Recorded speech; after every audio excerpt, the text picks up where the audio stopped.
history of the world, only a few generations have been granted the role of defending freedom in its hour of maximum danger. I do not shrink from this responsibility. I welcome it.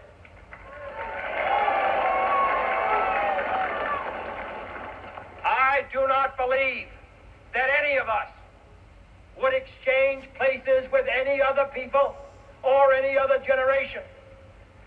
The energy, the faith, the devotion which we bring to this endeavor will light our country and all who serve it. And the glow from that fire can truly light the world. And so, my fellow Americans, ask not what your country can do for you, ask what you can do for your country.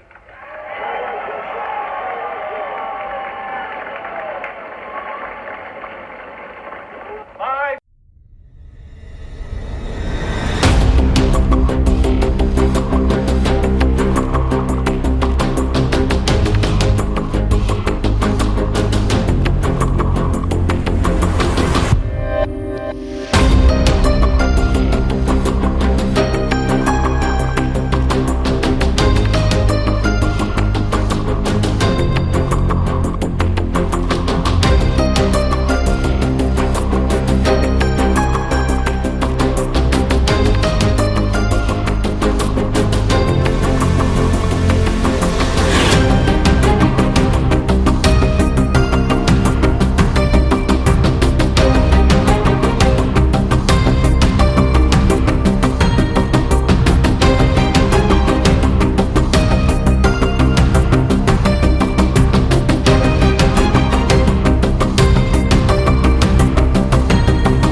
Welcome to Musings of a Cigarette-Smoking Man. I'm Stephen Lake.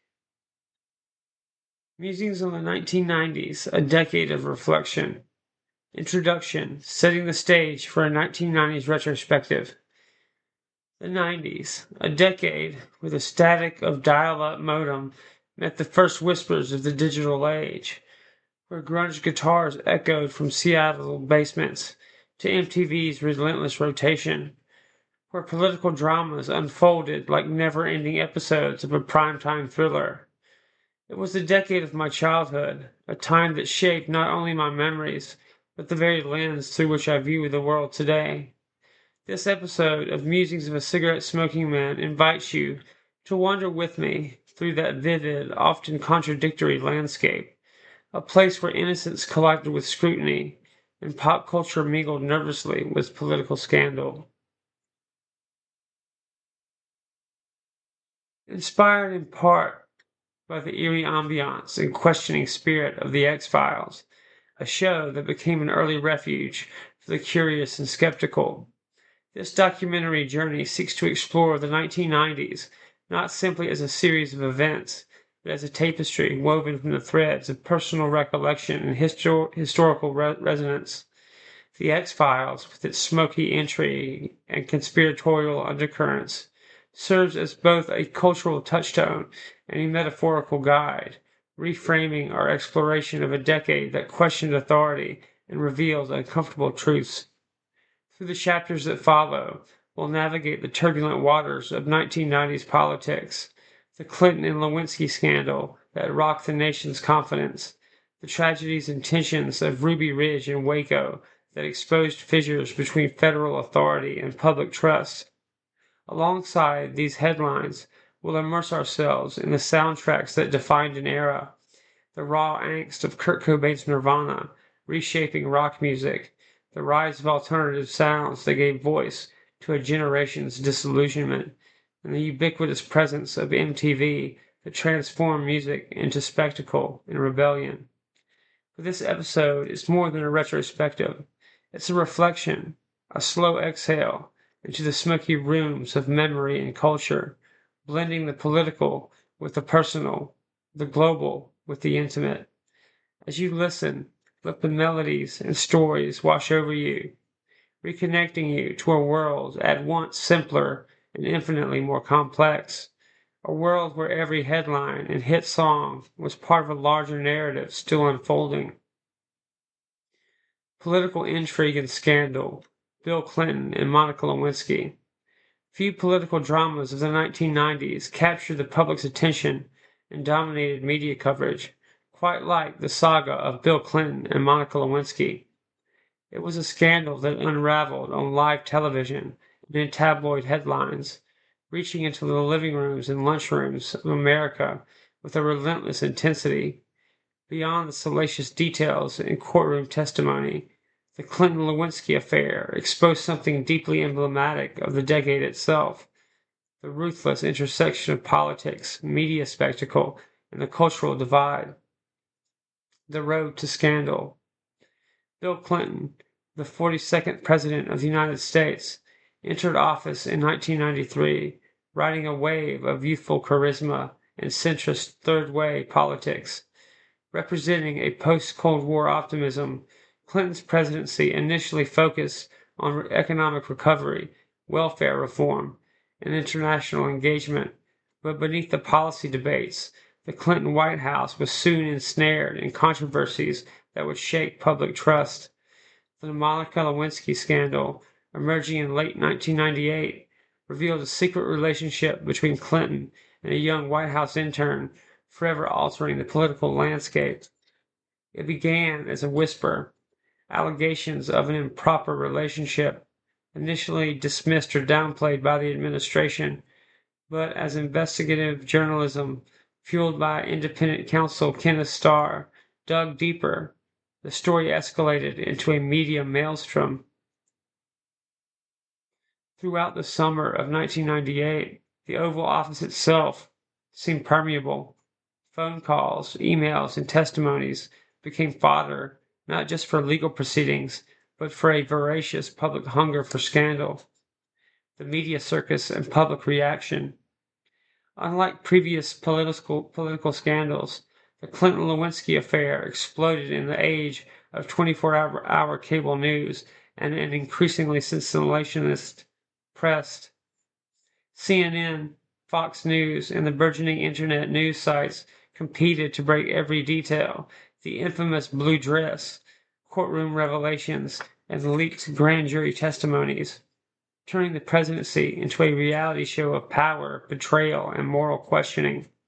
Talk shows, late-night comedians, and editorial cartoonists weighed in daily, cementing the event not only as a political crisis, but as a cultural phenomenon. It seemed that every American had an opinion, divided sharply along partisan lines. Polls at the time revealed a complex paradox. Many disapproved of Clinton's personal conduct, yet supported his continued leadership and his agenda. This dichotomy reflected the era's growing skepticism towards political institutions, coupled with an ingrained desire for charismatic figures. The scandal fed into broader conversations about gender, power, and privacy. Monica Lewinsky herself was both vilified and later re-embraced by segments of the public and media, highlighting the complicated human dimensions behind the headlines. The story exposed tensions between traditional moral expectations and rapidly evolving cultural attitudes in the 90s. a decade balancing conservatism and liberalism, public spectacle, and private indiscretion. The impeachment and political fallout. The crescendo came in December 1998 when the House of Representatives voted to impeach President Clinton on charges of perjury and obstruction of justice. The charges stem from Clinton's initial denial under oath about the relationship with Lewinsky and subsequent attempts to conceal it. This marked only the second time in U.S. history a sitting president faced impeachment and thrust the nation into a constitutional crisis that tested the limits of political endurance. The Senate trial that followed in early 1999 was a spectacle of legal wrangling and partisan theater, culminating in Clinton's acquittal and remaining in office for the remainder of his second term. Yet, repercussions extended far beyond the courtroom. Trust in government officials continued to erode, feeding a growing cynicism that would shape political discourse into the next century. Historians often point to the Clinton impeachment as a watershed moment, illustrating how partisan polarization and media saturation could transform governance into entertainment, blurring lines between public service and personal vendetta. The scandal's legacy endured in political rhetoric, campaign strategies, and the public's appetite for scandal that has only intensified in the decades since. Legacy and cultural significance. In retrospect, the Clinton-Lewinsky scandal encapsulates much of the 1990s contradictions. It was an era of unprecedented media scrutiny, where private lives became public property and political survival hinged on managing narrative as much as policy. The scandal highlighted not only the vulnerabilities of leadership, but also the transforming power of mass media, cable news, talk radio, and emerging internet forums in shaping national conversation. Moreover, this chapter of history offers a lens on societal attitudes towards sex, power, and forgiveness. The ways in which the scandal was dissected, debated, and eventually absorbed by the culture reflected a nation grappling with its own definitions of morality in a rapidly changing world. The 1990s gave us not just grunge anthems and cult TV shows, but an intimate, sometimes uncomfortable look into the raw mechanics of politics and human frailty. For those who lived through it, the Clinton-Lewinsky affair remains a defining symbol of the decade's complexity, a reminder that beneath the surface of progress in pop culture, darker shadows of ambition, secrecy, and public judgment were always at play. Federal agency overreach, Ruby Ridge, and Waco siege. As the 1990s unfolded, the United States grappled not only with high-profile political scandals, but also with a rising unease regarding the reach and conduct of federal law enforcement agencies. Two events in particular, the Ruby Ridge standoff in 1992 and the Waco siege in 1993, came to embody anxieties about government power, civil liberties, and the potential for deadly consequences when suspicion and force collided. These tragic episodes left a lasting imprint on public trust, altered the dialogue on federal authority, and fed the era's growing undercurrent of conspiracy and skepticism. Ruby Ridge, a deadly confrontation. In August 1992, the remote wooded slopes of Ruby Ridge in northern Idaho became the scene of a tense 11-day standoff between federal agents and the Weaver family.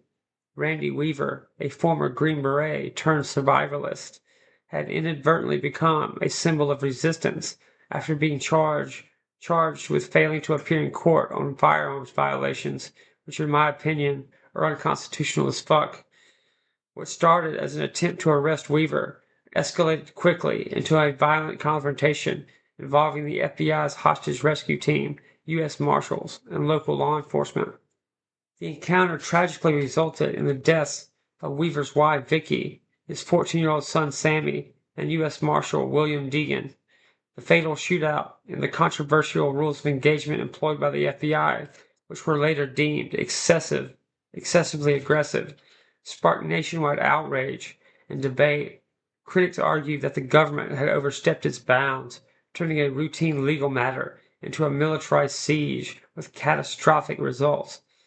Beyond the immediate tragedy, Ruby Ridge tapped into a deep wellspring of mistrust towards federal authority, especially among right-wing militias, survivalists, and anti-government groups.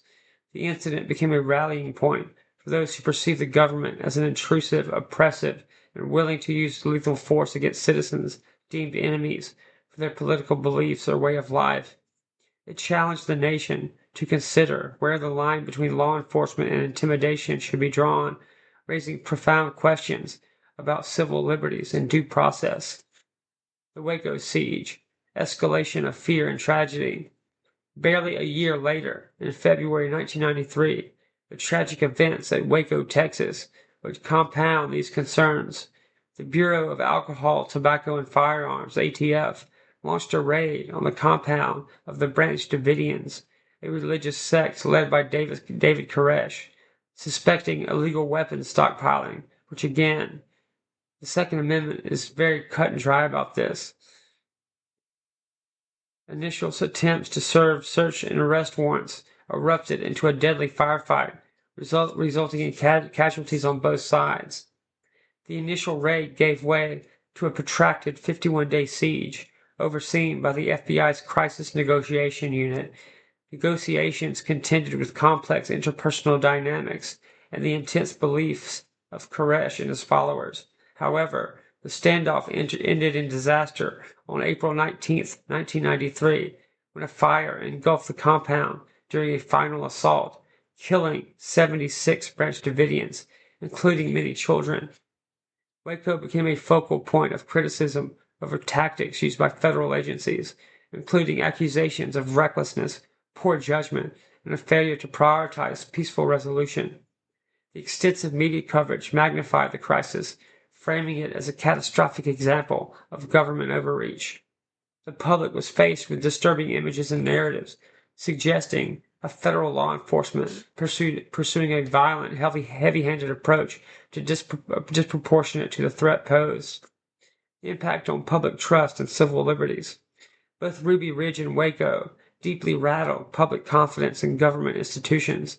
Surveys conducted in the aftermath showed increasing skepticism towards federal agencies and fueled fears of an expanding quote-unquote surveillance state or militarized police.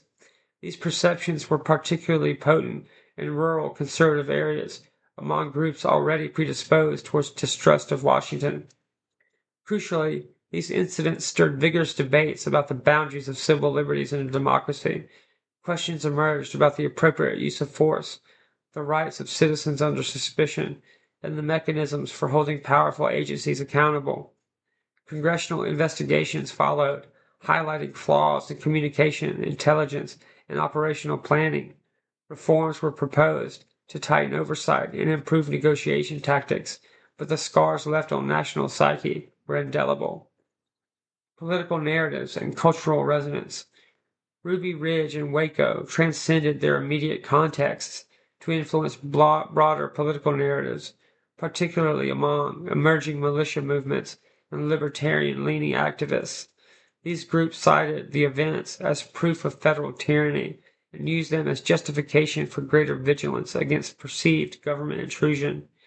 The siege at Waco especially galvanized anti-government sentiment, helping seed the cultural soil that would eventually nurture the Oklahoma City bombing in 1995, an act of domestic terrorism committed in part as retribution for Waco. In this way, the federal overreach perceived in these incidents was not simply a law enforcement failure. It became a symbol woven into conspiracy theories and cultural expressions of distrust, often explored in shows like The X-Files. The smoky virtual corridors of paranoia and suspicion, where shadowy agencies manipulate truths, found real-life counterparts in the images of Ruby Ridge and Waco, reminders that the veil between official narratives and darker realities is thin and frayed. Legacy and lessons. Today, Ruby Ridge and Waco remain cautionary tales of how government power, when unchecked and poorly managed, can produce unintended and devastating and deadly outcomes. They underscore the fragile balance between maintaining public safety and preserving individual freedoms, a tension that reverberates in contemporary debates over surveillance, policing, and civil rights. These echoes of these 1990s standoffs still inform how Americans view their government. They remind us that the mechanics of power are not merely bureaucratic, but deeply human, prone to fear, error, and overreach. And just as the decade was defined by cultural contrasts and political upheavals, these tragedies serve as somber footnotes in the story of how a generation learned to question not only the music and media around them, but the foundations of trust between citizen and state. Pop culture landscape, TV shows, movies, and the X-Files phenomenon.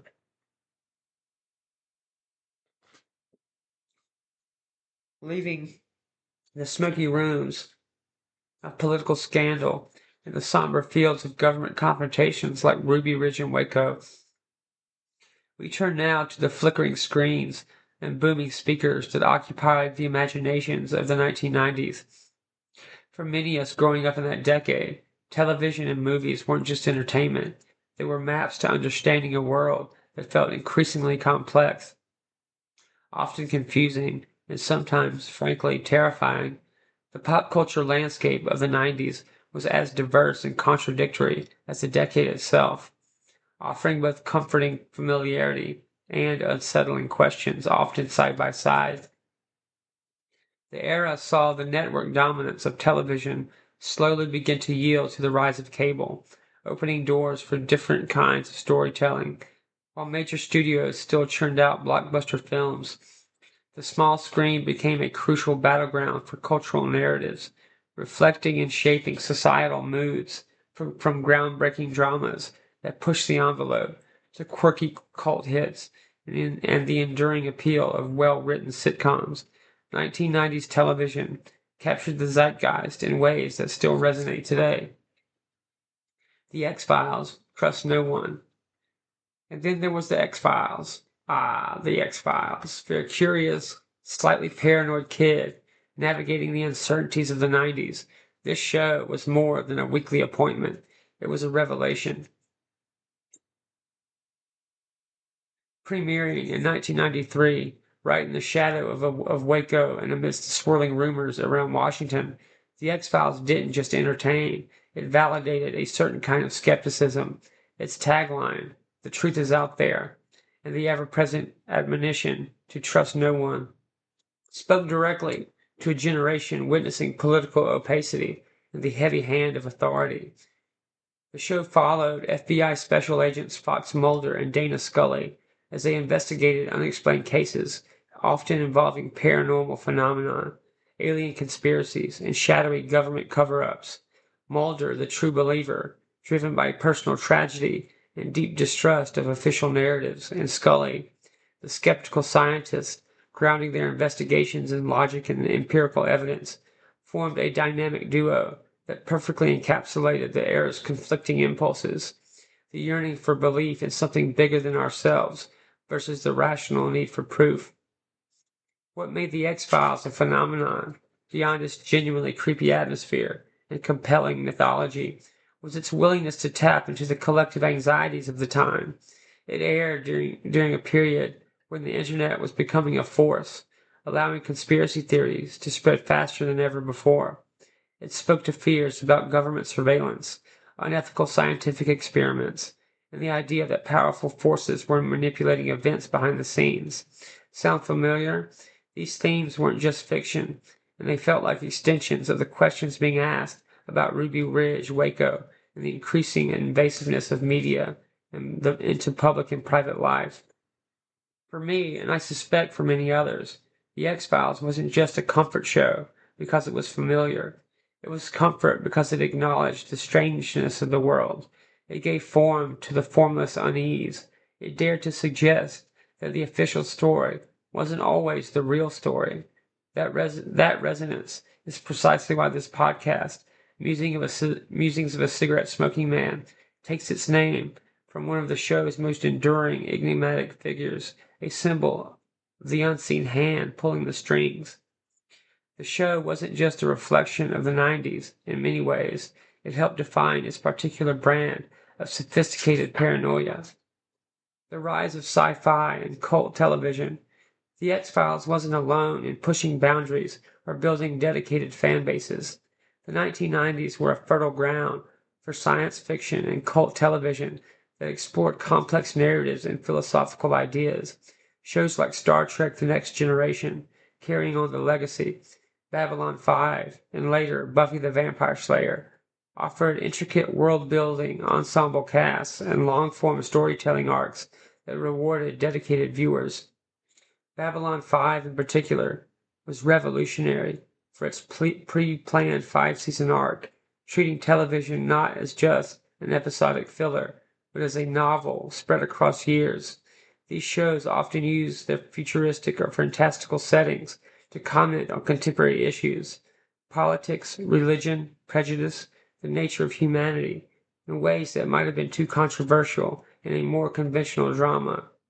They appealed to viewers looking for intellectual stimulation and a sense of community among fellow fans who dissected every plot point and character motivation. Even shows like Twin Peaks, though starting in 1990, left an indelible mark on the decade with its surreal blend of small-town mystery, bizarre characters, and unsettling atmosphere.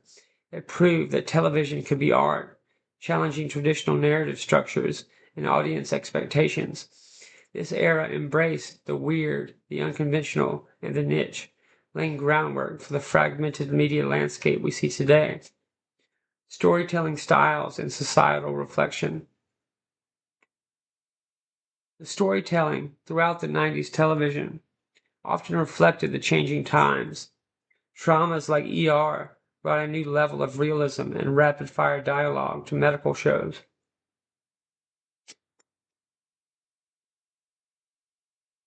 Law and Order established a procedural format that would dominate crime dramas for decades, presenting stories, quote-unquote, ripped from the headlines, and engaging viewers in the intricacies of the justice system, sometimes mirroring public frustrations with legal processes.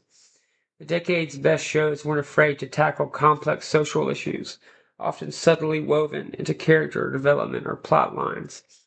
They explored identity, evolving family structures, technological advancement, and the growing pains of a society navigating rapid change. While some shows offered pure escapism, the most memorable often held a mirror to the hopes, anxieties, and moral debates of the period. The comforts of sitcoms. On the other side of the spectrum, from shadowy government conspiracies and space operas, were the sitcoms. The 1990s were arguably a golden age for the television comedy, with shows like Seinfeld, Friends, and Frasier offering sophisticated writing, relatable characters, and enduring humor. Seinfeld, famously a show about nothing, perfected observational humor, finding comedy in the minutiae of everyday urban life and the awkward social conventions we navigate. Friends capture the anxieties and camaraderie of young adults finding their way in the big city, its focus on chosen family resonating deeply with viewers. Frasier, a spin-off of Cheers, brought witty banter and intellectual comedy to the forefront. These sitcoms serve a crucial function, comfort viewing. In a decade marked by political upheaval, economic shifts, and societal anxieties, these shows offered a reliable dose of laughter and familiarity. They presented idealized versions of friendships, career successes eventually, and navigating relationships, often set in comfortable apartments or beloved local hangouts. They were a warm, brightly lit contrast to the darker themes explored elsewhere, offering a sense of stability and connection in a world that felt increasingly unpredictable. Even amidst the existential dread of Mulder's quest, you could always count on Jerry, Elaine, George, and Kramer to find themselves in some absurd situation. Movies of the era. Meanwhile, Hollywood continued to shape the cultural conversation through film. Blockbusters like Jurassic Park captivated audiences with technological wonder while hinting at the dangers of unchecked scientific ambition. Groundbreaking independent films like Pulp Fiction challenged traditional narrative structures and influenced filmmaking for years to come. Dramas like Schindler's List offered powerful, somber historical reflection, while films like Forrest Gump revisited recent American history through a nostalgic, if sometimes simplified lens. Action, thrillers, and comedies all saw successes, reflecting a wide range of interests, but the decade's most impactful films often grappled, directly or indirectly, with the anxieties, cynicism, and evolving identity of America in the post-Cold War world. From the shadowy corners explored by Mulder and Scully to the familiar comforts of Monica's apartment or Jerry's stand-up stage, the pop culture of the 1990s provided both an escape from and a reflection of the decade's complexities. It was a vibrant and influential period that didn't just entertain, but helped us process the new headlines, question authority, and perhaps, most importantly, find connection in shared stories. Music of the 1990s, MTV, grunge, alternative, and Kurt Cobain. If the 1990s had a soundtrack, it would be a riotous, contradictory mix, the slick pop of early MTV, the raw, distorted fury of grunge, the diverse sounds of alternative rock that defied easy categorization, and the quiet introspection of singer-songwriters. This decade wasn't just about political battles and shifting cultural norms. It was defined, perhaps most viscerally, by the music that poured out of radios, Walkmans, and crucially, television screens. For a generation coming of age, the music of the 90s wasn't just background noise. It was a language, a community, and a mirror reflecting the hopes, frustrations, and inherent contradictions of the era. MTV, the visual revolution. Long past its initial debut in the 80s, MTV reached its zenith as a cultural force in the 1990s. The channel wasn't just playing music videos, it was curating youth culture. It turned musicians into icons based on their look and video concepts as much as their sound. MTV dictated trends, launched careers, and created a shared visual language for a generation.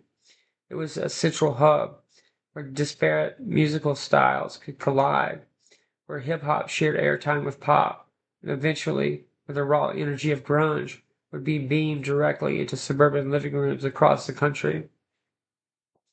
But MTV was more than just a music channel. It became a lifestyle brand, producing reality shows, The Real World, news segments, MTV News, and fashion trends. It was a commercial enterprise, of course, but it wielded immense power in shaping youth identity. For many, watching MTV was an education in cool, a primer on what to wear, what to listen to, and how to rebel, or at least how to look like you were rebelling. Its influence was pervasive, making music consumption a multimedia experience and turning artists into global stars almost overnight. The rise of grunge, from basements to billboards. Emerging from the rainy, gray landscape of Seattle, Washington, grunge wasn't just a musical genre. It was an anti-fashion statement, a rejection of the excesses and artifice of 80s hair metal and pop. It was characterized by distorted guitar riffs, often angsty or introspective lyrics, a raw, unpolished sound, and a general sense of disillusionment or apathy. Bands like Soundgarden, Pearl Jam, Alice in Chains, and most famously Nirvana brought this sound from the underground scene to the absolute forefront of popular music. Grunge tapped into a vein of discontent that resonated with many young people in the early 90s. The post-Cold War world, while seemingly safer, felt uncertain. Economic anxieties lingered, and a pervasive sense of irony and skepticism permeated the culture. Grunge lyrics often dealt with themes of alienation, social commentary, sometimes oblique, and personal struggle. The music was loud, cathartic, and authentic, a stark contrast to the polished pop machine. Its success felt almost accidental, a genuine subculture exploding into the mainstream, momentarily throwing the corporate music industry into disarray as executives scrambled to sign anything with distorted guitars and flannel shirts. Kurt Cobain and Nirvana, the voice of a generation. At the epicenter of the grunge explosion was Nirvana and its reluctant frontman, Kurt Cobain. With the release of their album Nevermind in late 1991, and the unexpected, explosive success of the single Smells Like Teen Spirit, Nirvana became a cultural phenomenon. Cobain, with his messy hair, thrift store clothes, and raw, often pained lyrics, became an unlikely icon. He was the antithesis of the traditional rock star, introspective, sensitive, openly struggling with fame and the pressures of being labeled the voice of a generation.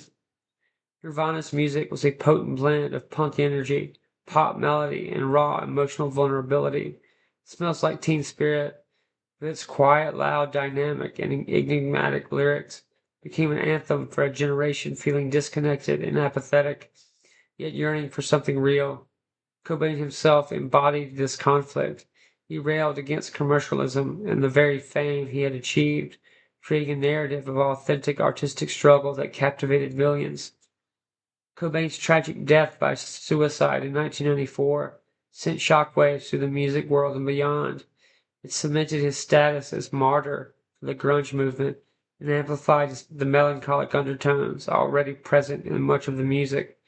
His legacy is complex, but his impact is undeniable. He forced the music industry to pay attention to alternative sounds and gave voice to a generation that felt misunderstood by the mainstream. Nirvana's success opened the floodgates for alternative rock, fundamentally changing the sounds of popular music in the 90s. Alternative music's broad spectrum. Beyond grunge, the alternative label in the 90s became a vast umbrella, covering a diverse array of sounds that stood apart from traditional rock, pop, and R&B. This included bands drawing from punk, indie rock, jangle pop, college rock, and even experimental sounds. Bands like REM, who achieved mainstream success early in the decade, Red Hot Chili Peppers, Radiohead, Pearl Jam, and countless others under this banner explored different facets of the era's musical identity. Alternative music provided a sense of community for listeners who felt alienated by mainstream culture. It was often seen as more authentic, more challenging, and more reflective of real-world complexities than the polished pop offerings. College radio stations played a crucial role in nurturing these sounds before they broke into the mainstream, creating localized scenes that eventually gained national traction, often aided by MTV and major record labels capitalizing on the trend ignited by grunge. This era saw the rise of bands that experimented with form and content, pushing lyrical boundaries and incorporating diverse influences, from the angst of Nine Inch Nails to the quirky pop of Weezer, the intricate arrangements of Radiohead, and the raw energy of the Smashing Pumpkins. Alternative music offered a rich tapestry of sounds and perspectives. It encouraged a sense of individuality and exploration among listeners, making the act of discovering new bands a significant part of youth culture. Music as identity and reflection. The music of the 90s played a vital role in shaping the identities of young people. Your musical taste was often a declaration of who you were or who you aspired to be. Listening to grunge signaled a rejection of mainstream norms. Following alternative bands showed a desire for authenticity and depth. Being into specific subgenres carved out niche communities. Music provided tribal markers in a world that felt increasingly fragmented. Furthermore, the music reflected the societal issues of the time. The cynicism in grunge mirrored the growing distrust of institutions, evident in political scandals and events like Ruby Ridge and Waco. The questioning lyrics of alternative bands resonated with a generation grappling with complex global politics and the early unease of a world without the clear enemy of the Cold War. Music provided an outlet for expressing frustration with consumerism, political hypocrisy, and personal anxieties. MTV, grunge, alternative rock, and the tragic figure of Kurt Cobain were inextricably linked to the cultural memory of the 1990s. They represent a powerful shift in popular culture, a moment when the underground surfaced and injected raw energy and authentic emotion into the mainstream. This music didn't just entertain, it gave voice to a generation navigating a complex, rapidly changing world, leaving an indelible mark on the decade's cultural fabric. Geopolitical conflicts, the Gulf War, and Bosnia-Herzegovina.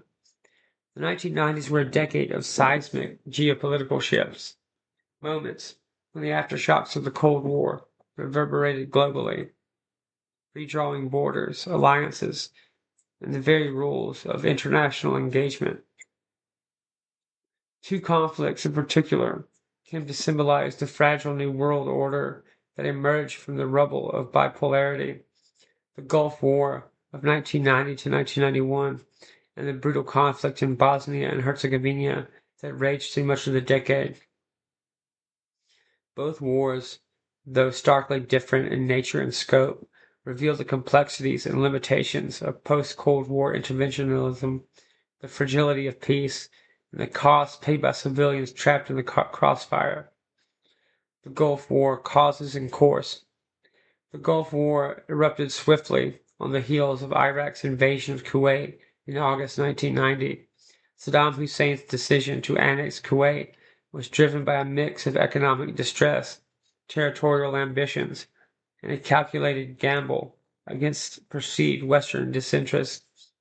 Iraq faced crippling debt after its 8-year war with Iran, and Kuwait's overproduction of oil was driving prices down further, harming Iraq's already devastated economy.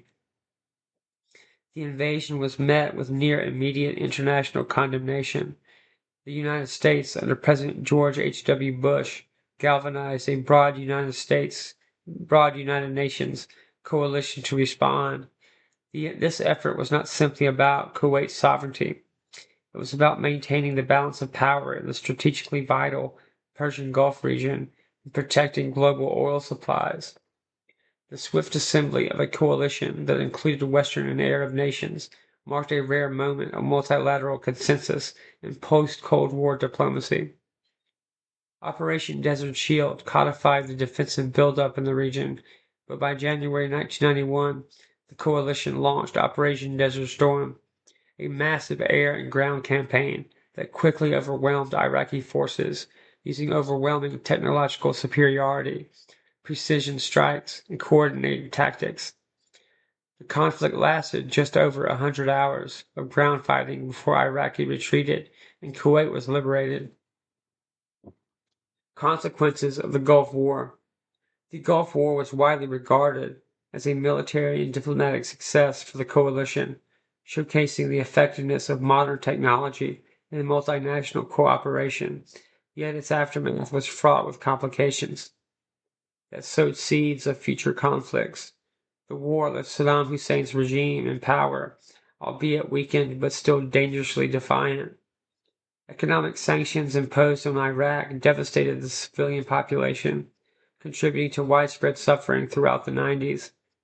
Additionally, the U.S. decision not to push further to remove Saddam from power created a geopolitical tension that lingered unresolved for years. The conflict also marked the first major showcase of what has come to be known as media-centric warfare, with 24-hour news channels broadcasting real-time images of missiles lighting up the desert sky, shaping public perception of war as a carefully controlled spectacle. More broadly, the Gulf War exposed the limits of international institutions like the United Nations, which had authorized the coalition but struggled with enforcement of peace afterwards. It foreshadowed debates over sovereignty versus humanitarian intervention, themes that would echo in later conflicts and NATO operations. Bosnia-Herzegovina, ethnic tensions, and the descent into war. While the Gulf War unfolded as a brief but intense conflict on the Arabian Peninsula, in the heart of Europe, a far bloodier, more complicated war was beginning. The conflict in Bosnia and Herzegovina, born from the violent collapse of Yugoslavia, the Bosnian War from 1992 to 1995, was a harrowing chapter of ethnic strife, fragmentation, and brutal warfare that shattered the fragile peace of post-Cold War Europe. Bosnia was a multi-ethnic republic, home to Bosniaks, mostly Muslim, Serbs, Orthodox Christians, and Croats, Catholic. Rising nationalist sentiments, compounded by the power vacuum left after Yugoslavia's disintegration, unleashed long-simmering tensions. Serbian forces, supported by the Yugoslav People's Army and nationalist militias, sought to carve out ethnically homogeneous territories, leading to a campaign of ethnic cleansing marked by mass atrocities, forced displacement, and one of Europe's worst humanitarian disasters since World War II. The international response and human cost. The global response to the Bosnian conflict was widely criticized for its delays and ambiguities. Unlike the Gulf War's rapid coalition response, the international community hesitated, constrained by the complexities of intervening in a civil war with overlapping ethnic and political allegiances. The United Nations deployed peacekeepers, but lacked a clear mandate or sufficient forces to prevent widespread atrocities. The siege of Sarajevo became an international symbol of suffering, with civilians enduring years of sniper fire, starvation, and despair. Revelations of mass graves and concentration camps shocked the world, forcing renewed calls for action. NATO airstrikes in 1995, combined with the diplomatic efforts such as the U.S. brokered Dayton Accords, finally brought an uneasy peace to the region. The human toll of the Bosnian War was staggering. Approximately 100,000 killed, millions displaced, and communities forever fractured. The war exposed the legacy of deeply rooted ethnic divisions and the catastrophic consequences when nationalism overrides coexistence and dialogue. The term ethnic cleansing entered the global lexicon, reminding the world of the vulnerability of minorities even in the post-Cold War era, shaping global perceptions and foreshadowing challenges. Together, the Gulf War and Bosnian conflict highlighted fundamental challenges faced by the international system in the 90s. They revealed the tenuous peace in a world no longer defined by superpower rivalry, but fractured by regional conflicts, nationalism, and emerging non-state actors. The Gulf War underscored the limits of military power to resolve political problems, while Bosnia illustrated how humanitarian crises complicated traditional notions of sovereignty and intervention. These conflicts also influenced global perceptions profoundly.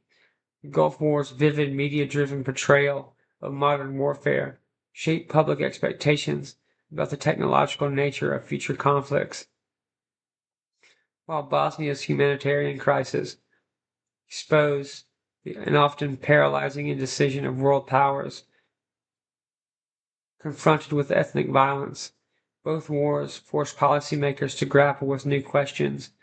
How far should the international community go in intervening? What responsibilities exist to protect civilians when states themselves become aggressors? Moreover, they foreshadowed the turbulent decade to come, where asymmetric warfare, ethnic nationalism, and the rise of extremist ideologies would increasingly challenge global security. The Gulf War's aftermath destabilized the Middle East in ways that contributed to future conflicts, while Bosnia became a test case for international justice, leading to the establishment of the International Criminal Tribunal for the former Yugoslavia, and a growing focus of prosecuting war crimes and crimes against humanity. In the smoky rooms of memory, where history and personal narrative entwine, these geopolitical conflicts remind us that beneath the headlines and statistics lie lived human tragedies and unfolding stories of resilience, failure, and the quest for justice. They mark the 1990s not as mere interlude of post-Cold War optimism, but as a decade of uneasy reckoning, where the ghosts of old divides found new battlegrounds, and the world's fragile balance was tested in fire and blood. Early sparks of global Islamic extremism. As the 20th century drew to a close, the 1990s emerged as a crucible for profound geopolitical shifts whose reverberations would shape the new millennium. Among these transformative forces was the initial rise of global Islamic extremism, an ideological and militant movement that sowed the seeds for some of the most consequential events in recent history. The decade witnessed the convergence of long-standing political grievances, religious radicalism, and geopolitical upheavals that gradually crystallized into a global threat, culminating in the catastrophic September 11, 2001 attacks. Roots of radicalization, ideology, and historical context.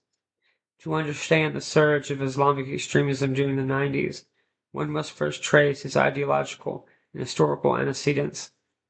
The rise of political Islam as a potent force in the late 20th century was fueled by a combination of regional conflicts, socioeconomic grievances, and charismatic religious leaders advocating a return to a purist form of Islam. The Soviet invasion of Afghanistan in 1979 played a catalytic role, mobilizing thousands of Muslim volunteers, dubbed the Mujahideen, who received support from the United States, Pakistan, and Saudi Arabia. This international jihad against communism forged a network of fighters and ideologues who, after Soviet withdrawal, sought new missions. Among these was Osama bin Laden, a Saudi-born scion of a wealthy family who helped finance and later lead a more militant expression of these Islamist ideas. Bin Laden and his associates founded al-Qaeda in the late 1980s, envisioning a transnational jihad aimed at overthrowing secular regimes in Muslim countries and expelling Western influence, especially U.S. military presence, from the Middle East. This vision extended beyond local grievances, embracing an apocalyptic narrative that framed the United States and its allies as existential enemies of Islam. This ideological framework drew not only not only on religious texts, but on contemporary political events. The stationing of American troops in Saudi Arabia following the 1991 Gulf War, the ongoing Israeli-Palestinian conflict, and perceptions of Western economic and cultural imperialism. The narrative was one of resistance against a global order deemed hostile to Islam, lending itself to militant action as a divine imperative. Key events signaling the rising threat. The 1990s were marked by several significant events signaling the growing organizational capacity and radical intent of Islamist extremist groups. The 1993 World Trade Center bombing in New York City was an early harbinger, a coordinated attack by a cell inspired by radical Islamist ideology aimed at inflicting mass casualties and drawing global attention. Though it failed to bring down the towers, it exposed vulnerabilities in U.S. domestic security and the transnational reach of extremist groups. Another watershed moment came in 1996 with the promulgation of a fatwa by Osama bin Laden and his lieutenant Ayman al-Zawahiri, which declared jihad against American forces in Saudi Arabia and called for attacks on U.S. civilians worldwide. This religious edict underpinned al-Qaeda's growing campaign of terror and legitimized their global vision. The bombings of U.S. embassies in Nairobi, Kenya, Dar es Salaam, Tanzania in 1998 further underscored the escalation of violence and demonstrated al-Qaeda's operational capabilities. These coordinated attacks killed over 200 people and injured thousands, announcing a new era where terrorist organizations could execute simultaneous strikes on distant targets, often with devastating efficiency. In parallel, regional conflicts in places like Algeria, Egypt, and Kashmir saw the rise of militant Islamist factions, often motivated by local grievances but ideologically linked to the larger movement. The Taliban's rise to power in Afghanistan in the mid-1990s created a sanctuary for extremists, offering Al-Qaeda a safe place to train, plan, and expand their network. Geopolitical responses and shifts in U.S. foreign policy. The emerging threat posed by Islamic extremism during the 1990s forced a reassessment, albeit gradual and often fragmented, of U.S. foreign and security policies. The Clinton administration, facing multiple global challenges, began to incrementally prioritize counterterrorism, but grappled with the diffuse nature of the threat and limitations of existing intelligence frameworks. Early responses included targeted military actions, such as the 1998 cruise missile strikes against suspected terrorist training camps in Afghanistan and a pharmaceutical factory in Sudan alleged to be linked to chemical weapons production by bin Laden. These strikes, though symbolically significant, sparked debate over their effectiveness and the risks of collateral damage. Domestically, the 1990s saw the bolstering of counterterrorism agencies and policies aimed at enhancing information sharing and interagency cooperation, yet significant gaps remained. The 1995 Oklahoma City bombing, while perpetrated by domestic actors, intensified awareness of homegrown terrorism, creating a complex policing landscape where ideological lines often blurred. Diplomatically, the decade was characterized by cautious engagement with Middle Eastern stakeholders, balancing support for allies like Saudi Arabia and Egypt, with growing concerns about the underground Islamic radical networks. The complexity of regional politics, intertwined with religious, ethnic, and ideological factions, often limited the reach and coherence of Western efforts. Transforming domestic security paradigms. The rise of global Islamist extremism often also catalyzed a transformation in domestic security strategies across the United States throughout the 1990s. Law enforcement agencies, including the FBI, began to place greater emphasis on terrorism prevention, though this new focus often strains traditional civil liberties frameworks. Intelligence gathering expanded, and federal authorities monitored suspicious financial flows, communication networks, and travel patterns potentially linked to extremist activities. However, coordination challenges persisted, as exemplified by missed opportunities to detect plots or better understand the scale of the threat. At the same time, public awareness of terrorism was growing incrementally, but had not yet reached the pervasive anxiety that would define the post 9/11 era.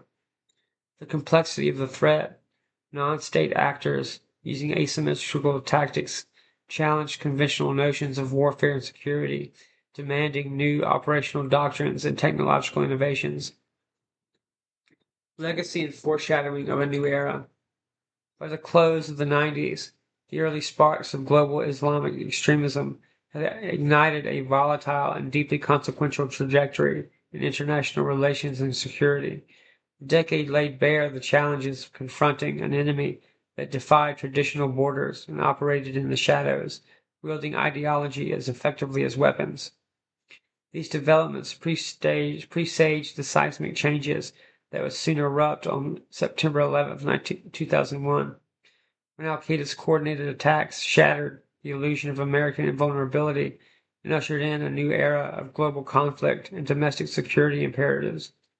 The 1990s were, in retrospect, a critical period of incubation, a time when forces converged, strategies evolved, and a world unprepared for 21st century asymmetrical threats faced a reckoning on the horizon.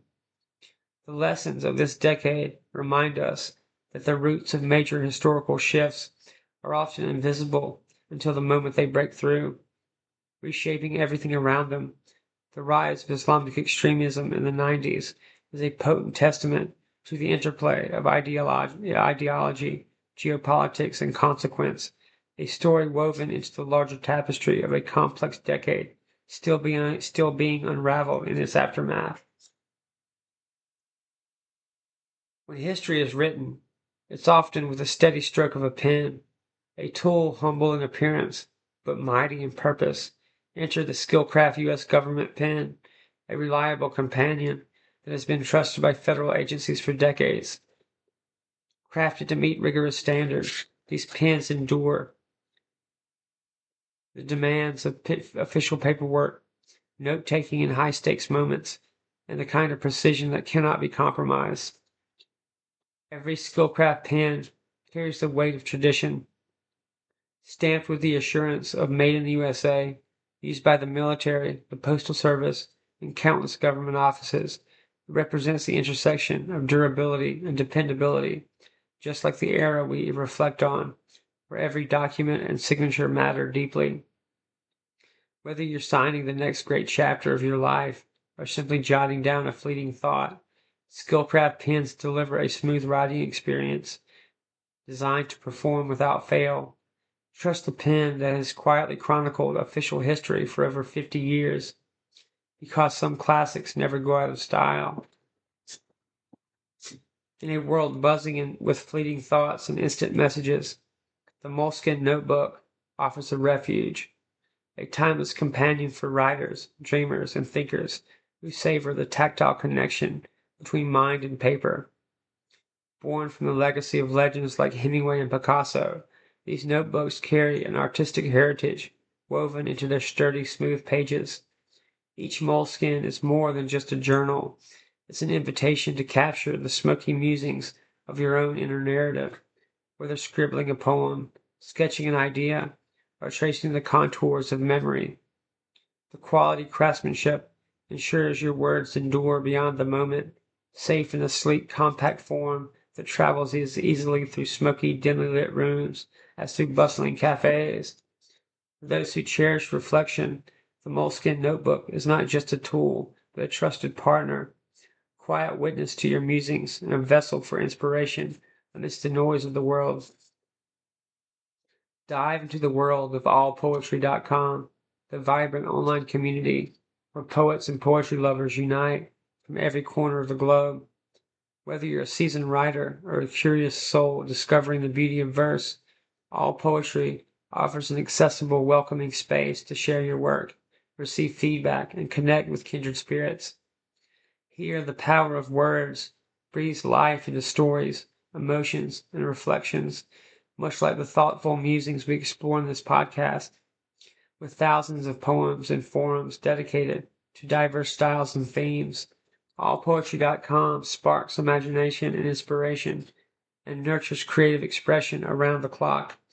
Join a global network of voices that celebrate the intimate art of poetry, offering a quiet retreat and dynamic platform for introspection, connection, and the joyful exchange of ideas, because every thought deserves to be heard and every verse has a story to tell. Step into the world of Monarch Holdings International Incorporated, a powerhouse in global finance and investment that has been shaping the emerging economic landscape since 2016. With a finger on the pulse of international markets, Monarch Holdings offers tailored financial strategies that span continents, connecting investors to opportunities across technology, energy, real estate, and beyond. From the bustling trading floors of New York and London to emerging hubs in Asia and Latin America, Monarch Holdings blends deep market expertise with innovative solutions, ensuring clients navigate the complexities of a rapidly globalizing economy with confidence. Their commitment to transparency, integrity, and sustainable growth mirrors the decades expanding interconnections where borders shrank and global business was rewritten. Whether you're an individual investor or a multinational corporation, Monarch Holdings International stands as a trusted partner, transforming potential into prosperity in a world defined by change and opportunity. Closing poetic musings, reflections on the 1990s. The 90s, a cigarette burned low in the ashtray of time, its embers glowing faintly beneath the gray smoke that still lingers in the corners of memory. It was a decade whispered in half-truths, framed by flickering screens and distant echoes of a world that felt uncertain, yet brashly hopeful. Like a city at twilight, the 90s balanced on the razor's edge between shadow and light, where innocence was a fleeting visitor and skepticism became a familiar companion. We wandered through smoky rooms filled with the static hum of dial-up connections and the rebellious pulse of distorted guitars chasing "The Truth Is Out There" across grainy TV screens. The X-Files taught us to question, to peek behind closed doors where cigarette smoke curled like secrets. Those restless nights weren't just about alien conspiracies or government shadow plays. They were the soundtrack of a generation learning to distrust authority without losing its hunger for meaning. Then came the scandals, political specters that danced on every headline. The public spectacle of Clinton and Lewinsky, with its tangled web of power and vulnerability, reflected a nation caught between judgment and empathy, between a moral certainty and messy human frailty. It was a trial not only of a president, but of a culture grappling with its own contradictions, the private shattered by relentless media gaze. Outside those courtrooms of public opinion, the corners of America quietly burned. Ruby Ridge and Waco marked the fracture lines between citizen and state, exposing raw nerves where fear met force. The heavy hand of government loomed large, sowing distrust that would echo through future years. These tragic confrontations weren't just news stories. They were cracks beneath the foundation, reminders that liberty is often fragile, sometimes fragile enough to shatter. Across oceans and deserts, the world convulsed with conflicts that reshaped borders and hearts alike. The Gulf Wars, Desert Storms, and the anguished silence of Sarajevo's siege whispered of a new kind of warfare, one broadcast live, dissected on dinner tables, yet scarred by unseen human suffering. The fragile peace following those battles was written in blood and tentative accord, a map of hope and unresolved wounds. Beneath these upheavals, a quieter revolution played out in bedrooms and airwaves. MTV spun the reel of youth's restless soul, while grunge bands howled an anthem of disenchantment. Kurt Cobain's voice, ragged, haunted, bled through the speakers, capturing the raw tension between despair and the desperate urge to connect. Alternative music threaded together fractured identities, giving a mournful chorus to a generation's collective heartbeat. Yet, through the dissonance and discord, the decade held moments of warmth. Sitcoms offered laughter that burned through the smoke, gentle islands of light where friendship and small victories were celebrated. The flicker of those comforting narratives contrasted with the decade's darker undercurrents, revealing how we sought refuge in stories even as reality grew more complex. And the quiet rise of global extremism in the shadows, invisible to many, yet shaping the looming storm over a new century, was a spectral thread, pulling at the seams of an unprepared world, a harbinger of cataclysms to come. The 90s gave us the first glimmers of a future where the lines between safety and vulnerability blurred, and the old rules of engagement no longer applied. In the soft glow of retrospection, the 1990s feel like a half-remembered dream, its clarity fading, yet its breath still warm against the skin. It was a decade that sang a bittersweet rhyme, celebration entwined with suspicion, hope shattered by disillusionment. The cigarette smoke curls upward, swirling into shapes of ghosts and memories, some clearer than others, some forever elusive. So as the cigarette burns its final ash, so too does the haze of the 90s settle into memory. A decade at once distant and deeply ingrained, it reminds us that history is never neat and tidy, like the neatly typed words on a moleskin page, or the clean lines traced by a steady skillcraft pen. Instead, it is tangled smoke trails of joy and sorrow, rebellion and conformity, clarity and doubt. In carrying these musings forward, we hold a mirror up, not just to the decade gone, but to ourselves, the seekers of stories, the keepers of secrets, the chroniclers of a world forever unfolding beneath the watchful eyes of the cigarette-smoking man. I'm Stephen Lee. Thank you for being here with me tonight. We're going to win.